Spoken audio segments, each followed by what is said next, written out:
오늘은 출애굽기 강의 14번째 문제가 아니라 원인을 제거하라는 제목으로 하나님의 말씀 증거하도록 하겠습니다. 여러분, 인류 문명의 4대 발상지를 알고 계십니까? 오래전에 배워서 이제 들어보셨을 거예요. 이집트와 그리고 메소포타미아, 인더스, 인도 문명이죠. 그리고 황하, 이제 중국 문명입니다. 여러분, 이 네 지역에 공통점이 있는데 그게 뭐냐면요, 그 주변에 다 뭐가 있다는 거죠? 큰 강이 있다는 거예요. 강이 있기 때문에 농사를 지을 수 있었고, 이제 사람들이 모여 살면서 도시와 나라가 형성될 수 있었습니다. 강은 모든 생명의 근원이었고 문명 발달의 토대가 되었습니다. 여러분, 오늘 이 본문의 나일강은 애굽의 젖줄로 불렸고 광대한 사막 가운데 언제나 풍성한 물을 공급해 주었습니다. 그 물로 농사도 짓고 고기도 잡고 강을 따라 많은 나라들과 무역을 할 수 있었습니다. 애굽이 고대 세계에서 부강한 나라가 될 수 있었던 이유가 바로 나일강에 있었다는 거죠. 여러분, 이렇게 애굽에서 중요한 역할을 하는 이 나일강은 애굽 사람들의 노력으로 얻어진 것이 아닙니다. 여러분, 하나님의 일반 은총으로 주어진 선물이다, 이렇게 이야기할 수 있습니다. 햇빛과 공기와 같이 세상 모든 사람들에게 차별 없이 주어졌고, 여러분, 나일강은 특별히 애굽 사람들만이 그 혜택을 누리며 살아갔습니다. 생명의 강이다, 이렇게 이야기할 수 있겠죠. 그런데 그 중요한 나일강에 문제가 생겼습니다. 강물이 피로 변한 것입니다. 애굽의 자랑이요 생명줄이었던 나일강이 하루아침에 죽음의 상징으로 변했습니다. 여러분, 왜 이런 일이 일어나게 된 것입니까? 오늘 본문을 통해 그 이유를 살펴보고 오늘 우리에게 주시는 하나님의 메시지가 무엇인지를 깨닫고 순종함으로 큰 은혜와 복을 누리는 우리 모든 다사랑교회 성도들 되시기를 주의 이름으로 축원합니다. 14절 말씀 읽어보겠습니다. 여호와께서 모세에게 이르시되 바로의 마음이 완강하여 백성 보내기를 거절하는도다. 아멘. 하나님께서 모세를 이제 바로에게 보내시면서 내 백성 이스라엘을 보내라, 이렇게 이제 말씀을 하셨습니다. 하지만 여러분, 바로는 그 하나님의 말씀을 거절하는데 이유가 뭐냐? 여러분, 그의 마음이 완강했기 때문입니다.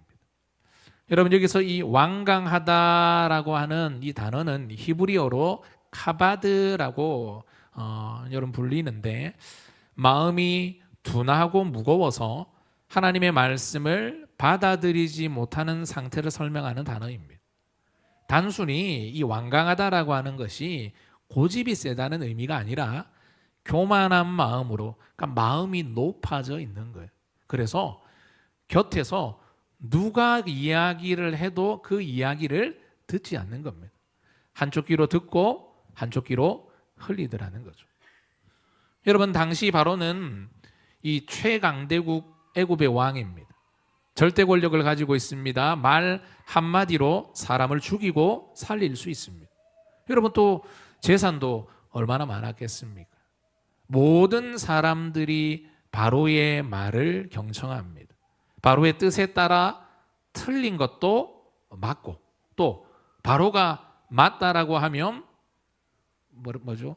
틀린 것도 맞고, 바로가 틀리다고 하면 맞는 것도 틀린 겁니다. 그런 그가 어떻게 하나님의 말씀을 듣고 순종할 수 있었겠습니까? 그리고 여러분, 이 노예인 이스라엘 백성들을 아무 대가 없이 보내는 것은 수지타산이 맞지 않습니다. 애굽에 아무런 도움을 주지 않습니다. 하나님의 말씀을 따르게 될 때 잃게 되는 것이 너무 컸기 때문에 내 백성을 보내라고 하는 하나님의 말씀은 결코 순종할 수 없는 이야기였습니다. 그래서 하나님은 높아진 바로의 마음을 낮추시기로 작정합니다. 처음에는 말로 경고를 하십니다. 이제부터 여러분 이제 오늘부터 애굽에 임한 10가지 재앙에 대해서 살펴볼 것인데 이제는 하나님이 입이 아니라 손으로 치십니다. 그것도 10번의 재앙으로 나타나는데 여러분 바로의 마음이 얼마나 완강했으면 몇 번이나 이제 하나님이 손으로 치셨는데 몇 번이나 치셨다는 거죠? 10번이나 치신 겁니다. 10번이나 맞고서야 자신의 고집을 꺾었습니다. 여러분 때론 바로와 같이 하나님이 우리를 징계하실 때가 있습니다. 하지만 깨닫지 못하고 여러분 끝까지 고집을 부리면 뭐라고요? 한번 읽어보겠습니다. 시작. 여러분 히브리서 12장 8절을 보면요. 징계는 다 받는 것인데 징계가 없으면 사생자요 친아들이 아니라고 말씀합니다. 여러분 그런데 이 바로가 지금 받고 있는 징계와 우리가 받는 징계는 결이 다릅니다. 성도를 향한 징계는 자녀됨의 증거라 할 수 있습니다. 그 속에 사랑이 담겨져 있습니다. 여러분 하지만 그렇다고 해서 우리가 굳이 징계를 받은 이유는 없습니다. 여러분 몸이 아니라 귀로 배워야 합니다. 하나님께서 바로에게 모세를 보내어 말씀을 전달하셨던 것처럼 우리에게도 먼저 말씀하십니다. 귀로 배울 수 있는 기회를 주신다는 거죠. 그때의 내 생각과 계획과 주장을 앞세우는 것이 아니라 하나님의 말씀을 내 생각 위에 두고 그것이 비록 나에게 손해가 된다 하더라도 결단함으로 순종할 수 있는 은혜가 있기를 축복합니다. 여러분 애굽에서 나일강은 단순한 강 이상의 의미가 있었습니다. 나일강은 이 애굽의 풍요를 보장해주는 신적 존재로 여겼는데 그러니까 나일강이 그냥 강이 아니라 여러분 이 나일강을 신과 같이 숭배했다는 거예요. 그래서 이 바로왕은 종종 새벽에 나일강가에 가서 제사를 드렸습니다. 하나님께서 모세와 아론을 나일강에 있는 바로에게 보내시고 그에게 심판을 선언하십니다. 읽어보겠습니다. 시작. 여호와가 이같이 이르노니 내가 이로 말미암아 나를 여호와인 줄 알리라. 볼지어다 내가 내 손의 지팡이로 나일강을 치면 그것이 피로 변하고 나일강의 고기가 죽고 그 물에서는 악취가 나리니 애굽 사람들이 그 강물 마시기를 싫어하리라 하라. 아멘. 지팡이로 나일강을 치면 물이 뭐로 변한다는 거죠? 피로 변한다. 그러면 이제 물고기도 죽고 물에서 악취가 나서 더 이상 물을 먹지 못하게 되는데 여러분 이거 자연 현상이 아니라 하나님이 내리시는 재앙이라는 겁니다. 여러분 이 애굽 사람들은 나일강의 범람을 주관하는 하피라고 하는 신을 섬겼습니다. 그러니까 이제 그 신을 표현해 온 이 벽화인데 강이 흘러 넘쳐야 사막에 물이 공급될 수 있었기 때문에 여러분 이 사막에서 물은요 절대적입니다. 물이 있고 없느냐에 따라서 죽고 사는 문제가 좌우되더라는 거죠. 그런데 하나님께서 첫 번째 재앙으로 나일강을 치셨습니다. 이것은 애굽의 신들에 대한 심판이고 단순히 벌을 주시는 것이 아니라 내가 여호와다 너희들이 절대적으로 섬기는 그 신 위에 있는 참된 신이다라고 하는 것을 선언하신 것이고 증명하신 겁니다. 여러분 나일강은 애굽의 생명줄입니다. 농업과 경제와 종교의 중심지였고 애굽에는 없어서는 안 될 가장 귀중하고 소중한 것이었습니다. 하지만 하나님의 손짓 한 번에 생명이 죽음으로 바뀌었고 나일강으로부터 얻었던 모든 혜택들이 사라져 버렸습니다.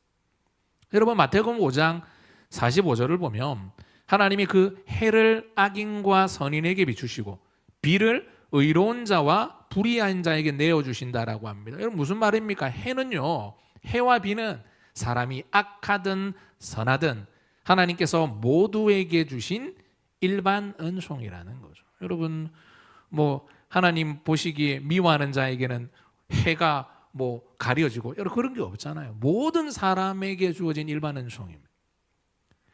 그런데 여러분 이 일반 은총은 당연한 것이 아니라 은혜요 선물입니다. 여러분 예를 들면 만약에 해가 빛을 잃는다. 여러분 태양열이 만약에 사라지잖아요. 몇 시간 안에 온도가 영하로 떨어집니다. 그리고 며칠 안에 대부분 지역이 얼음으로 덮이게 됩니다. 몇 주가 지나면 평균 기온이 영하 70도까지 떨어질 수 있습니다. 그리고 여러분 햇볕이 가려졌다. 식물의 강합성이 중단되겠죠. 먹이사슬 전체가 붕괴되고 여러분 태양열이 사라지면 대기순환이 일어나지 않습니다. 산소와 이산화탄소의 분포가 불안정해지면서 숨쉬기가 어려워집니다.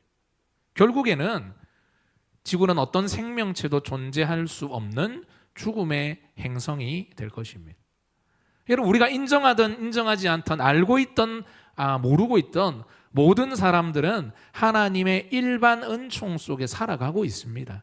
만물의 질서가 우연히 이루어진 것이 아니라 그 질서를 유지할 수 있는 보이지 않는 하나님의 손길이 있다는 것입니다.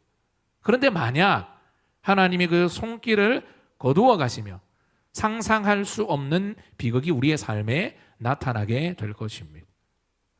여러분 나일강이 피로 변하는 첫 번째 재앙으로부터 이제 그 다음 재앙이 쫙 나옵니다. 여러분 기억나는 재앙 뭐가 있습니까? 뭐가 막 올라옵니까? 뭐가 올라오더라고요? 개구리가 온 애굽 천지를 돌아다닙니다. 사람도 무서워하지도 않는 거예요. 우리 자고 일어나면 이래 잠을 좀 뒤척이다가 딱 일어나잖아요. 그럼 내 배에 개구리가 서너 마리가 깔려가 죽어 있고. 그 다음에 또 뭐가 막 사람에게 달라들지요? 파리.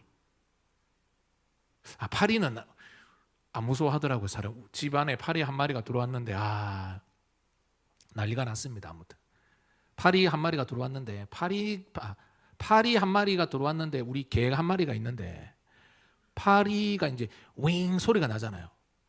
그 소리를 듣고 얘가 무서워가지고 그 우리가 개를 지금 집을 지켜야 될 이 개가 파리의 날개짓 소리 윙 하는 소리를 듣고 온 천지를 막 돌아다니는 거래. 야 와 이라노 그러니까 아빠 파리가 날아다니는데 그 우리 개 이름이 백돌이거든요. 백돌이가 무서워서 벌벌벌 떤다. 그래서 파리 잡아달라고. 또 근데 파리가 집안에 한 마리가 들어왔는데 여기 갖다 못 잡겠는 거예요. 두 마리인가 들어왔는데 한 마리는 이제 던져가지고 잡았는데 그거 한 이틀인가 아무튼 됐습니다. 그래 뭐 결국은 잡았는데 더 놀라운 일이 있었는데 또 막 우리 개가 막 이래 막 그 두려움에 막 떠는 거예요. 그래 왜 그러냐 그러니까 아빠 모기가 날아다니는데 그 모기가 또 이래 하면 윙 소리가 나잖아요. 그 소리를 걔가 듣고 얘가 막 안절부절을 못 하는 거예요. 그래 진짜 큰일이다. 어쩌다 이런 쫄보 같은 아가 이 거짓말이 아니고 진짜입니다. 그래 방 안에 못 들어가는 거예요. 안 들어가는 거. 그래 왜 안 들어가니까 모기가 있는데 모기가 무서워서 못 들어가는 거예요. 얘가 지금 어린 아이가 아니고 얘가 지금 나이가 한 6살인가 7살 됩니다. 사람으로 말하면 한 40대 50대 되는 애거든요. 그래 참 니는 평생토록 우리가 보호해주고 손이 많이 가는 아이구나. 제가 그 생각을 했습니다. 파리떼가 온 천지에 막 다니면서 그것도 지나고 나니까 이제 뭐가 또 올라와 가지고 곡식을 싹 쓸어 갑니까? 여러분 그 출애굽기에 나오는 메뚜기는요 우리가 저 보는 요 손바닥만한 그 소금에 티가 묻고 하는 그런 메뚜기. 신대원에 가니까 우리 그 행님 전도사님들이 막 그 논에 가가지고 막 메뚜기 잡아가지고 소금 해가지고 후라이팬에 튀겨가지고 먹더라고요. 형수야 맛있다 먹어봐라. 근데 못 먹겠는 거예요. 먹으면 맛있다. 하나 먹어봐라. 먹었거든요. 맛있더라. 보기에는 징그러운데 먹으니까 이게 맛있더라고요. 우리가 그 먹는 그런 메뚜기, 여러분 그 TV 같은 데 보시면요, 그 중동의 메뚜기는요, 막 손만 합니다. 아시죠? 몇 억 마리가 싹쓸이 해가는 겁니다. 그냥 한 번도 경험해보지 못했던. 이전에 이런 일들이 없었는데 갑자기 메뚜기가 사람을 무서워하지 않고 깨구리가 사람이 딱 가면 안 오는데 죽으면 죽으리라 하면서 막 달라드는 거예요, 얘네들이. 여러분, 평안할 때는요, 그게 축복인지는 모릅니다. 다 잃고 나면 그때서야 그것이 은총이고 복이었다라고 하는 것을 알게 되는 거죠. 건강을 잃고 나면 이 건강이 축복이었네. 여러분, 조금만 불편하잖아요. 이게 뭐 다리가 불편하든 뭐가 조금만 불편하면요, 삶에 지장이 있다고 옵니다. 이거 내 마음대로 컨트롤할 수 없다는 거예요. 여러분, 뭐 좋은 거 먹고 잠 푹 자고 건강관리 여러분 우리가 해야겠죠. 그런데 그렇게 한다고 해서 여러분 그게 다 막아지는 게 아닙니다. 어느 순간 여러분 물질이 넉넉할 줄 알았는데 손에서 모래 빠져듯이 슬슬슬 사라지는데 이것도 내 힘이 아니라 하나님이 지켜주셔야 한다는 것을 잃고 나면 알 수 있습니다. 자녀들이 잘 자라는 거 당연하게 잘 자랄 줄 알았는데 하나님이 은총을 거두시면 여러분 속 썩이는데 뭐 이거를 어떻게 할 수가 없는 거예요. 호적에 팔 수도 없고 뭐 이거를 막 때리 죽일 수도 없고 어떻게 할 수가 없는 거예요. 평범한 일상이 너무나 당연하게 여겨지지만 여러분 우리는 그 평범함 속에 하나님의 은총을 입어 살아가고 있다는 거죠. 평범한 일상이 뭐라는 거죠? 은혜입니다. 하지만 하나님의 은총이 사라지면 재앙이 되는 것이고 지금 하나님은 교만한 바로에게 은총을 거두어 가기 시작하신 겁니다. 빨간 부분 하나 읽어볼까요? 시작. 애굽의 물들과 강들과 운하와 목과 모든 호수 위에 내밀라 하라. 그것들이 모두 피가 되리니 애굽 온 땅과 나무 그릇과 돌 그릇과 모든 피가 있으리라. 여러분 지팡이로 나일강을 딱 치니까 그 나일 강물이 뭐로 변했습니까? 피로 변했어요. 그런데 애굽의 작은 강들 그리고 농사를 짓기 위해 파놓은 수로, 저수지, 인공저수지, 자연저수지까지 모든 물이 뭐로 바뀐 겁니까? 피로 바뀌었어요. 심지어 애굽 온 땅에 여러분 땅에 물이 고여 있을 수 있잖아요. 땅에 고여 있던 물도 피가 되었고 또 뭐라고 이야기합니까? 나무 그릇과 돌 그릇 안에 고여 있던 물까지 다 피가 되었다는 거예요. 그러니까 여러분 이 첫 번째 재앙은 나일강만 피로 만든 것이 아니라 애굽 안에 있는 모든 물들이 피가 되어서 더 이상 뭐 할 수 없게 됐다는 겁니까? 마실 수 없게 됐다는 거예요. 여러분 하나님의 심판은 무서우리만큼 지독하고 철저합니다. 어떠한 준비도 백해무익이고 하나님이 복을 거두어 가시고 하나님이 한번 내가 그 가져가야겠다. 여러분 그게 건강일 수도 있습니다. 그게 물질일 수도 있습니다. 그게 명예가 될 수도 있습니다. 그게 권세가 될 수도 있습니다. 하나님이 한번 그거 내가 잠시면은 감사한데 그냥 완전히 가져가 버리면요 이거 답도 없는 거예요. 아무리 그거 막아보려 그래도 여러분 막을 수 없습니다. 하나님의 뜻을 누가 거스리겠습니까? 여러분 전도서 3장을 보면 범사에 기한이 있다고 합니다. 천하만사의 때가 있습니다. 28가지의 때에 대한 설명인데 날 때가 있으면 죽을 때가 있습니다. 울 때가 있으면 웃을 때가 있습니다. 찾을 때가 있으면 잃을 때가 있습니다. 슬퍼할 때가 있으면 춤출 때가 있다라고 말씀합니다. 그러면서 결론적으로 전도서 기자는 우리 인생 가운데 일어나는 수많은 28가지의 때를 이야기하면서 이렇게 이야기하고 있는 거죠. 읽어보겠습니다. 시작. 사람마다 먹고 마시는 것과 수고함으로 낙을 누리는 그것이 하나님의 선물인 줄도 또한 알았다. 아멘. 먹고 마시고 수고함으로 낙을 누리는 것이 하나님의 선물이라는 거죠. 인생의 좋은 때와 안 좋은 때를 반복하면서 좋은 때는 하나님의 은총이구나 라고 하는 것을 깨닫게 되는 것입니다. 여러분 우리가 늘 먹고 마시고 일할 수 있잖아요. 그러면 우리의 마음이 바로처럼 교만할 수도 있습니다. 그것이 당연한 줄 압니다. 그래서 하나님께서 때로는 우리에게 안 좋은 때를 허락하십니다. 그 고통의 세월을 통해 깨닫게 되는 것은 내가 잘해서 먹고 사는 것이 아니라는 것입니다. 모든 것이 하나님의 은혜구나. 이것이 은혜였는데 내가 몰랐구나. 안 좋을 때를 겪으면서 그 좋은 때가 하나님의 은혜였다라고 하는 것을 알게 되는 것입니다. 위암으로 돌아가신 어떤 집사님이 간증을 하는 그 간증 중에 너무 이제 떡볶이가 너무 먹고 싶더랍니다. 그러니까 이제 위가 안 좋으니까, 여러분 속이 안 좋으면 아무거나 못 먹잖아요. 뭐 떡볶이는 뭐 이게 매우니까 속이 완전히 뒤집어지는 거죠. 그래서 그날은 너무 먹고 싶어가지고 떡볶이를 사가지고 물에 탁 헹궈가지고 하나를 딱 먹었다. 근데 하나를 먹었는데 밤새도록 배가 아파가지고 막 떼굴떼굴 굴렀다는. 그전에는 몰랐는데 이렇게 작은 것 하나도 당연한 것이 아니라 은혜였구나라고 하는 것을 깨달았다는 거죠. 여러분, 많은 사람들이 잃고 나면 그때서야 깨닫습니다. 신앙생활을 잘 하는 것은 읽기 전에 한 박자 빠르게 이거 뭔가 심상찮다라고 하는 사인이 옵니다. 그래서 이거 하나님이 하시는 거네. 이거 하나님이 사인이네 라고 하는 것이 여러분 딱 캐치가 되면요, 여러분 바로 엎드리는 겁니다. 할렐루야. 여러분, 열심히 사는 것보다 더 중요한 것은 바르게 사는 것이고, 바르게 사는 것은 도덕적인 삶이 아니라 말씀을 내 삶의 기준으로 삼고 그 길을 따라 살아가는 것입니다. 상상하지 못했던 재앙이 여러분 바로에게, 애굽에게 닥쳤지만, 근데 여러분 좀 이상합니다. 바로의 반응이 예상과 달리 미지근합니다. 왜냐하면 자신의 요술사들이 물을 피로 바꾸는 기적을 흉내내더라는 거죠. 요술사들이 바로 왕이요, 우리도 그거 할 수 있습니다라고 하면서 물을 피로 바꾸는 것을 흉내냈습니다.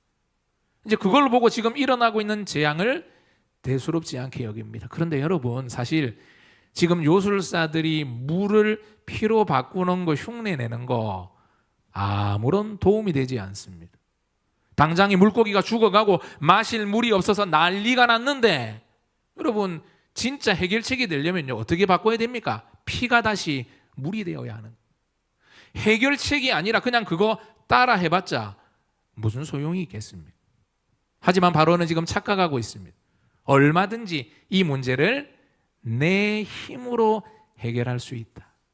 그리고 조금 지나면 괜찮아지겠지. 그러면서 여러분 이렇게 합니다. 읽어보겠습니다. 시작. 바로가 돌이켜 궁으로 들어가고 그 일에 관심도 가지지도 아니하였고. 아멘. 여러분, 지금 바로의 마음이 완강합니다. 하나님의 말씀을 거부하고 있습니다. 그런데 이상한 것은 거친 반응으로 거부하는 것이 아니라 무관심으로 그것이 나타나고 있다는 거죠. 여러분, 전도서 7장 14절을 보면 읽어보겠습니다. 시작. 형통한 날에는 기뻐하고 공고한 날에는 되돌아보아라. 여러분, 지금 바로는 공고한 날을 만났습니다. 그렇다면 뭐 해야 되죠?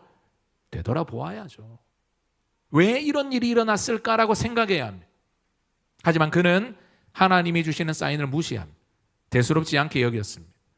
여러분, 앞으로 애굽에 9번의 재앙이 임하게 될 것인데 이제 시작입니다. 점점 재앙의 강도가 강해질 것인데, 이 정도 나일강이 피로 변하는 정도는 내가 감당할 수 있다라고 생각한 것 같습니다. 조금만 버티면 상황이 좋아질 것이다 라고 하는 어린석은 생각을 하고 있더라는 거죠. 이제 시작입니다.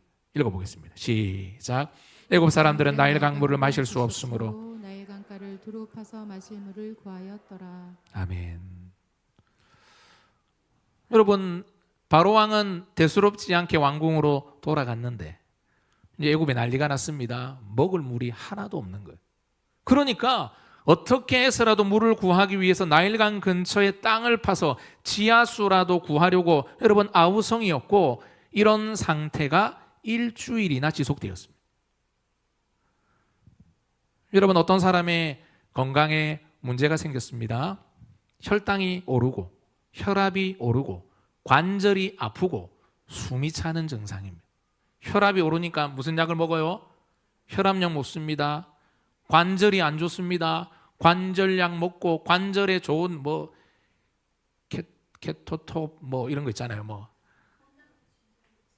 예, 붙이는 뭐 있어요. 예. 옛날에는 무슨 신신파스 뭐 요즘에 이제 좋아가지고 전 안 붙이니까 또 제가 한참 그 이제 축구할 때 지금은 이제 축구 못 합니다. 지금은 다 근육이 녹았습니다. 그래도 제가 허벅지에 근육이 있었는데 요즘에는 만지보면 그냥 물렁물렁해졌습니다. 그래 이거 큰일 났다 지금. 그래 관절이 아프니까 뭐 이런 거 있습니다. 그 뭐라 그러죠? 무릎을 딱 잡아주는 그런 거 있거든요. 그런 테이핑 같은 거 해가지고 이제 그래도 막 이제 공을 차고 그랬는데 관절이 아프니까 또 뭐 관절에 좋다는 민감요법도 쓰고 이제 이런 증상을 여러분 막 이제 없애려고 막 노력을 합니다. 그러면 이제 또 관절약 먹고 그러면 이제 떨어집니다. 그런데 그 순간뿐이지 건강의 적신호로 판단되는 증상들이 사라지지 않는 거예요. 여러분 이거 어떻게 하면 됩니까? 간단합니다. 뭐 빼면 된다고요? 살 빼면 되는 겁니다. 살이 쪄가지고 혈당이 오르고 살이 쪄가지고 혈압이 오르고 살찌면요 관절 아픕니다. 아시죠? 살 안 찌신 분들은 모르는데 살이 점점 늘어갈수록 막 무릎이 아픈 거 이게. 여러분 그 이유가 뭐냐면요 이게 막 누르니까 아픈 겁니다. 비만이 만병의 근원이고 여러분 이런 증상의 원인을 제거해야지 당장 눈앞에 보이는 문제만 해결하려고 하면요 그거 없어지잖아요. 그러면 혈압약 먹었는데 살은 그대로고 그럼 혈압 떨어져요. 또 다른 수치가 막 오른대도요. 그러니까 결국에는 다른 모습으로 찾아오니까 결국에는 어떻게 되는 겁니까? 답은요 살을 빼야 되는 거예요. 살을. 여러분 지금 애국 사람들이 그렇습니다. 땅을 파서 지하수로 잠시 목마름은 해결했지만 이런 재앙의 원인이 무엇인지 모릅니다.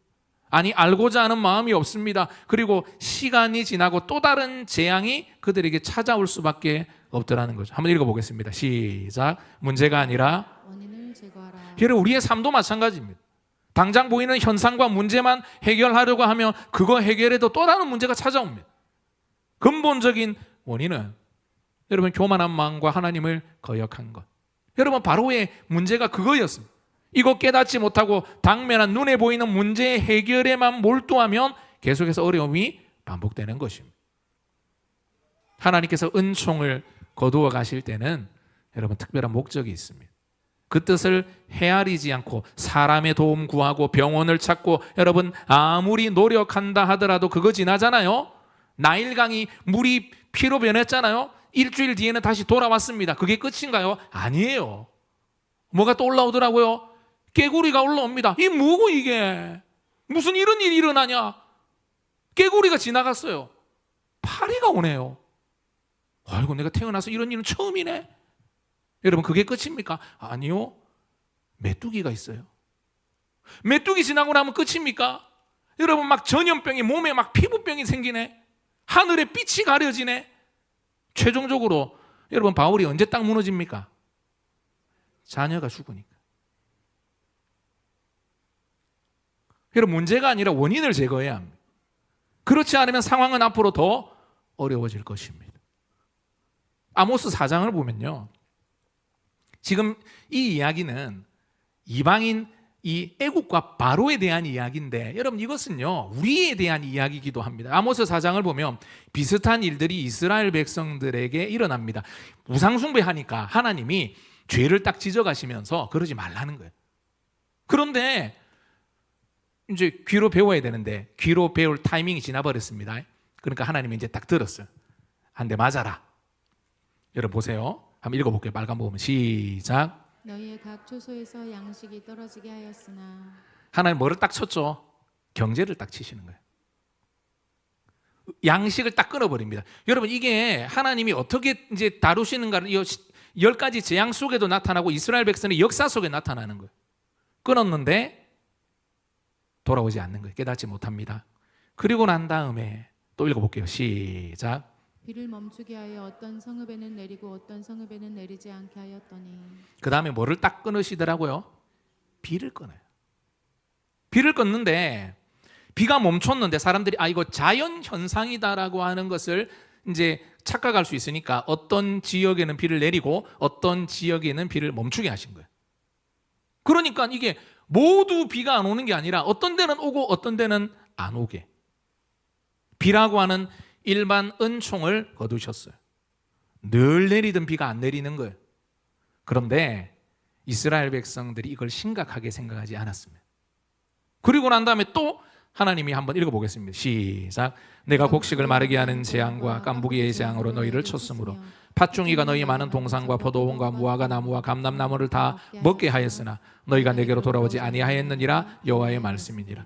내가 너희 중에 전염병을 보내기를 애굽에서 한 것처럼 하였을 때 칼로 너희 청년들을 죽였으며 너희 말들을 노랗게 하겠으며 너희 진영의 악취로 코를 찌르게 하였으나 너희가 내게로 돌아오지 아니하였느니라. 여호와의 징계의 수위가 높아지죠. 처음에는 경제를 딱 치시고 양식을 끊었어요. 먹고 살기 힘들어진 거죠. 그 다음에는 이제는 일반 은총을 거두어 가는 거예요. 당연한 줄 알았던 비를 하나님이 딱 멈추게 하셨어요. 이제 그 작은 경고를 무시하자 더 큰 재앙으로 이어졌지만 여전히 돌이키지 않습니다. 기근이 발생합니다. 병충해로 곡식이 사라지고 나무가 죽었습니다. 전염병이 생겼습니다. 심지어는 전쟁으로 인해서 사람들이 죽습니다. 그런데 마지막에 뭐라고 이야기합니까? 너희가 내게로 돌아오지 아니했다. 그러자 이제 하나님이 사람이 죽었는데도 전쟁을 통해서, 이 전쟁을 통해서 하나님이 징계하셨는데도 깨닫지 못하는 거예요. 최종적으로 하나님이 이렇게 말씀하십니다. 여러분, 이게 12절인데 제가 읽어드릴게요. 그러므로 이스라엘아, 내가 이와 같이 행하노니 내가 이것을 내게 행하리니 이스라엘아, 내 하나님 만나기를 뭐하라? 여러분 다 같이 한번 따라해 보겠습니다. 하나님 만나기를 준비하라. 근데 이거 있죠. 하나님 만나니까 여러분 이거 좋은 만남 아닙니다. 이때까지는요 하나님 뭔가를 자꾸 보냈잖아요. 보냈는데 이게 안 듣는 거예요. 그래서 이제는 뭘 하는 거예요? 이제는 내가 직접 내려가겠다 이 말인 거예요. 내 손으로 치겠다. 무엇을 보내는 것이 아니라 내가 직접 인생에 간섭하시겠다. 여러분 여기까지 가서는 안 됩니다. 하나님이 사인을 보내실 때, 내 삶에서 일반 은총이 사라질 때, 당연하게 여겼던 것들이 조금씩 없어질 때, 평범한 일상이 흔들릴 때 여러분 빨리 정신을 차려야 합니다. 그렇지 않으면 내 삶의 재앙은 계속해서 이어질 것이고 결국 모든 것을 다 잃고 난 후에야 바로가 그랬던 것처럼 마지못해 순종할 수밖에 없는 비참한 상황에 처하게 될 것입니다. 여러분 말씀을 마무리하겠습니다. 나일강이 생명의 강에서 죽음의 강으로 변한 이유가 무엇입니까? 바로의 완고한 마음 때문입니다. 여러분 불순종 때문입니다. 이걸 깨닫지 못하고 대수롭지 않게 여기잖아요. 당장 눈앞에 그 문제만 해결하기 위해서 몰두하잖아요. 그러면요 하나님이 더 큰 것들을 보내십니다. 그거 아니라는 거예요. 아니 왜 자꾸 눈앞에 보이는 그거 해결하려고 하는, 그게 아니라 뿌리가 있어요. 뿌리. 그거를 바꾸지 않으면 개구리 올라옵니다. 파리가 와요. 메뚜기 옵니다. 생각하지 않았던 일들이 일어납니다. 그래서 결국엔 겸손한 마음이 되어 순종할 수밖에 없게 하시더라는 거죠. 그렇기 때문에 성도는 하나님께서 일반 은총을 거두어 가실 때 그 속에서 경고하시는 사랑의 음성을 들을 수 있어야 합니다. 뭐라고 이야기합니까? 공고한 날에는 뒤돌아보라는 거죠. 내 안에 교만과 불순종과 불신앙이 없는지를 확인해야 합니다. 여러분 또한 그것을 발견했다면 즉시 엎드리고 돌이키고 회개해야 되는 거죠. 작은 경고에 빠른 회개로 응답하는 성도가 지혜로운 사람입니다. 바로와 같이 내 안에 하나님 앞에 완고함이 없는지, 문제 해결에만 집중해서 진짜 원인이 무엇인지를 알지 못하는 것은 아닌지 여러분 돌아보시고 결단하시고 돌이킴으로 회복해 하시는 은혜로 충만한 우리 모든 다사랑교회 성도들 되시기를 주의 이름으로 축원합니다.